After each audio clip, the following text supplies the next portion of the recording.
So I love fitness. It is something that has given my life purpose for the last 15 years or so of my life. And I'm also a child of the digital age. So a lot of the information that I garnered about fitness came from the internet, or more specifically from YouTube. YouTube fitness and the fitness industry as it is presented on YouTube has a special place in my heart, despite the fact that the information is kind of all over the place a lot of the time.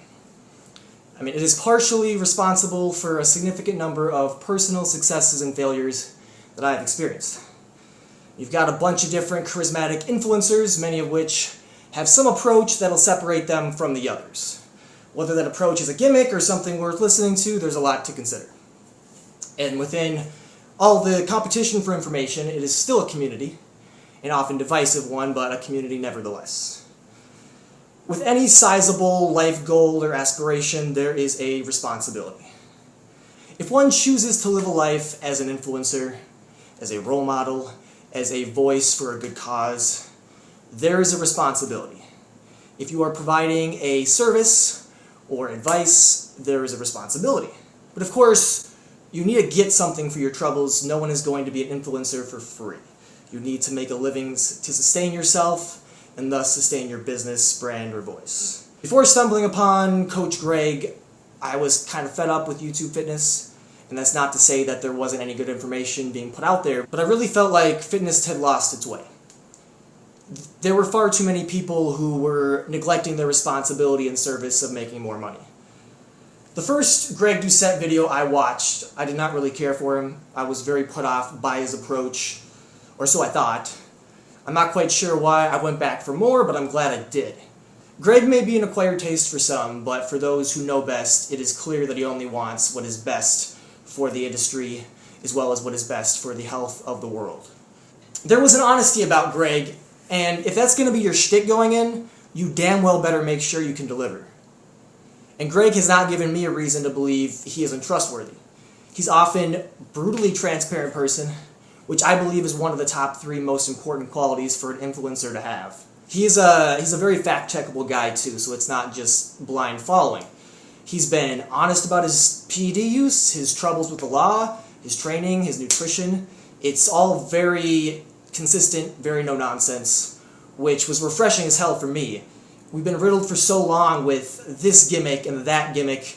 He really helped clear the air for me personally, and as a personal trainer myself, having someone with Greg's undeniable credibility was very important for my development as a coach.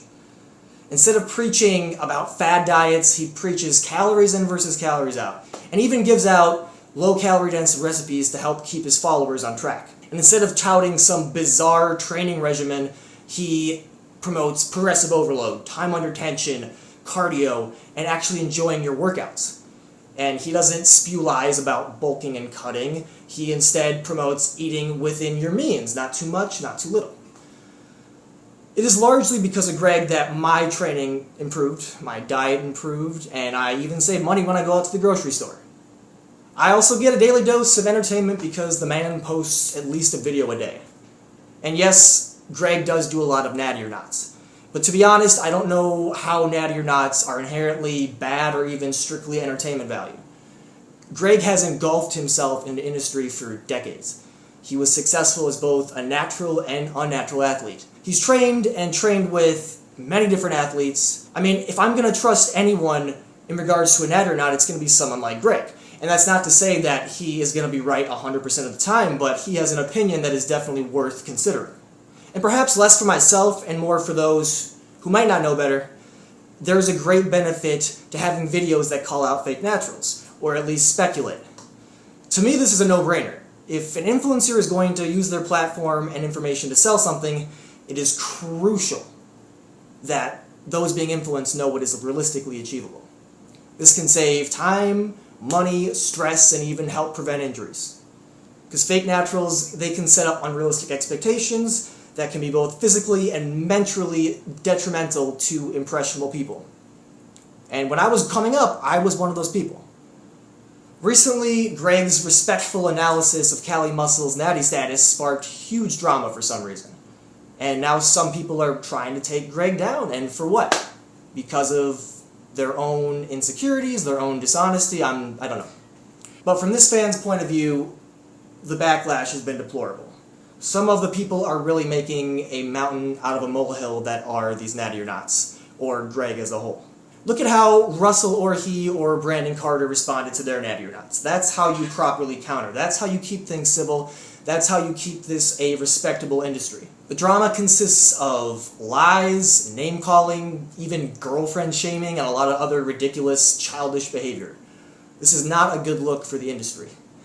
The goal is to educate and inspire while also entertaining if you can manage that. And through it all, yes, there is going to be a ton of clout chasing. Social media breeds that.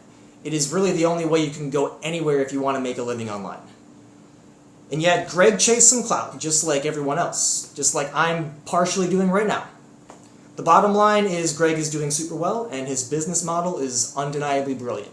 And at the end of the day, Greg, along with a few other YouTubers like Will Tennyson, Jesse James West, and many others, they kind of reinvigorated my love for YouTube fitness, and even inspired me to give it another try myself, as I had a channel years back before I was ever certified to be a trainer. But yeah, seeing these guys delivering great content, great information has been very motivating.